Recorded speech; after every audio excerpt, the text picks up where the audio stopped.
G'day everyone, quick update. As you can see, it's a bit late here on a Wednesday night. I'm already in my pajama jams. Just put the girls to bed, which took a lot longer than I would have hoped after a few stories and the like happens every night.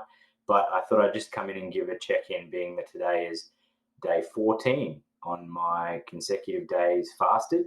Remember, I'm doing one meal a day, the OMAD diet. So yeah, 14 days in, feeling really well.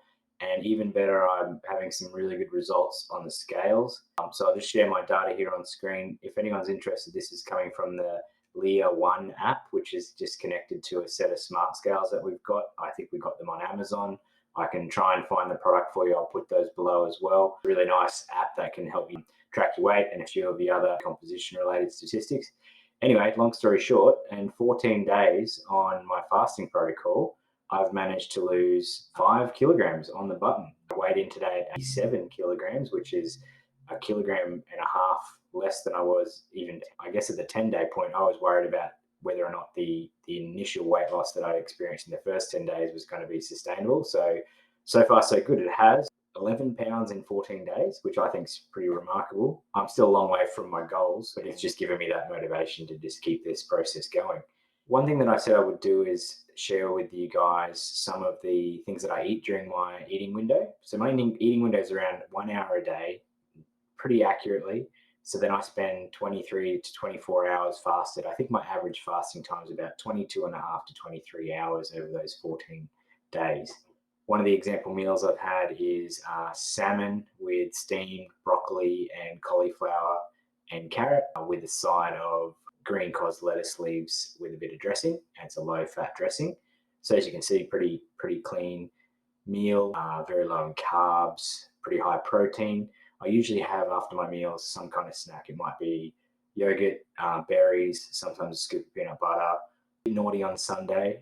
Here's my Sunday meal. The meal itself was good. It was a really hearty vegetable and chicken soup that my wife made up. Soup from that, full of vegetables, as you can see. The problem was I probably didn't fill myself up, and then I snuck a slice of pumpkin pie from Costco, which was delicious. A few other little treats that night. I think I had a square of chocolate. It's probably been my worst eating night on the whole 14 days, and I was worried that would throw or slow my progress, but it didn't seem to.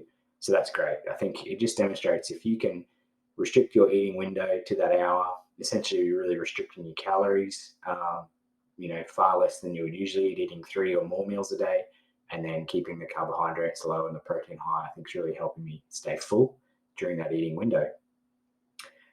My usual exercise or my activity level is pretty low because I do work from home. I sit here at this desk most of the day on these computer screens doing work, and this is my computer screen for my YouTube hobby.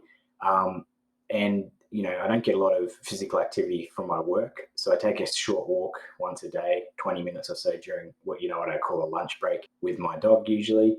But I also reincorporated gym this week, so I started going back to the gym to do some light weights and usually about 30 minutes on the treadmill. So I'll share a little bit more details about that. My main goal is to not make this lifestyle change reliant on adding a heap of exercise to my routine that will ultimately not be sustainable, and usually fit around 2 or 3 gym sessions a week around what I've got going on with the family and work commitments and that sort of thing. So I really want to make sure that I focus on fixing my diet if I want something sustainable, and then any time I can get to the gym is just a little bit extra. Good for your cardio health, good for your general health.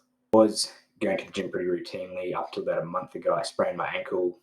Not a bad sprain. I was carrying one of the kids and stepped on a crack in the footpath and just sort of rolled it and didn't think much of it at the time. And then about a week later, my ankle really was quite tender and sore, so I had to stay off the treadmill and sort of rest it for about 4 weeks. And then I had a small medical procedure, an elective one, about 3 weeks ago, so I wasn't able to lift or run or train for about the last 2.5 weeks while I was healing up, and that's all seems to have healed now, so I'm all good to go. I'm really happy with my progress. Hopefully you guys are enjoying the videos. If you're enjoying this content, you might like this video here.